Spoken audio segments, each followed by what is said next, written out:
सुरुवातीला बातमी आहे पावसाळी अधिवेशनाची। पावसाळी अधिवेशनाआधी विरोधकांमध्येच फूट पडल्याचं चित्र बघायला मिळतंय। कारण काँग्रेसचे नेते राधाकृष्ण विखे पाटील यांच्या घरी सुरू असलेल्या बैठकीला राष्ट्रवादी काँग्रेसच्या नेत्यांनी दांडी मारलेली आहे। पावसाळी अधिवेशनाआधीच त्यामुळे विरोधकांमध्ये फूट पडल्याचं आता दिसून येतंय।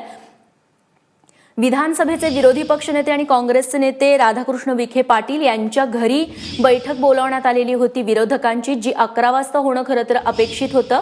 मात्र या बैठकीला राष्ट्रवादी काँग्रेसचे नेते आलेलेच नाहीयेत अशी माहिती मिळतेय। त्यामुळे जे विरोधक सध्या सरकारला कोंडीत पकडण्याच्या प्रयत्नात आहेत त्यांच्यामध्येच एकी नाहीये का असा प्रश्न उपस्थित होतोय। रश्मी पुराणिक आमची प्रतिनिधी आता आपल्या सोबत आहे। रश्मी, काय माहिती मिळतेय, कोण कोण गैरहजर आहे? रेश्मा, खरं तर नेहमी विरोधी पक्षांची एकत्र बैठक होते। चहा पाण्याच्या कार्यक्रमाला बहिष्कार टाकण्याचा जो कार्यक्रम असतो या आधी ही बैठक होते आणि आपण पाहतोय की विरोधी पक्ष नेते जे असतात त्यांच्या घरी बैठक होते। धनंजय मुंडे, सुनील तटकरे, अजित पवार असतील किंवा काँग्रेसकडचे देखील नेते उपस्थित असतात। परंतु थोड्याच वेळापूर्वी जी माहिती मिळाली आहे की जी बैठक ठरली होती त्याला राष्ट्रवादी काँग्रेसचे नेते उपस्थित नाही आहेत आणि आता काँग्रेसची जी बैठक आहे ती सुरू झाली आहे।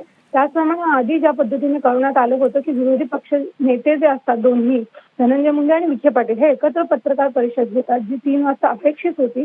पण राष्ट्रवादीकडनं मेसेज आलेला आहे की त्यांची 4 वाजता पत्रकार परिषद आहे। त्यामुळे आपण पाहतोय की जेव्हा पावसाळी अधिवेशन सुरू होत आहे त्याच्या पूर्वसंध्येला विरोधकांमध्येच ही फूट पडलेली आहे आणि आज एकत्र बैठकीला नाहीये, पत्रकार परिषदेला देखील नाहीये। त्यामुळे नक्कीच कुठेतरी सरकारला जे ते घेणार होते आधी कर्जमाफीच्या मुद्द्यावरनं, आता विरोधकांमध्ये फूट पडल्याचं चित्र आहे। निश्चित रश्मी, धन्यवाद तू दिलेल्या सगळ्या सविस्तर माहितीबद्दल। या आधीची आपण जे दृश्य बघितली ती संग्रहित दृश्य होती। सध्या राधाकृष्ण विखे पाटील यांच्या घरी बैठक सुरू आहे, मात्र इथे राष्ट्रवादी काँग्रेसच्या नेत्यांनी गैरहजेरी लावल्याची माहिती मिळते।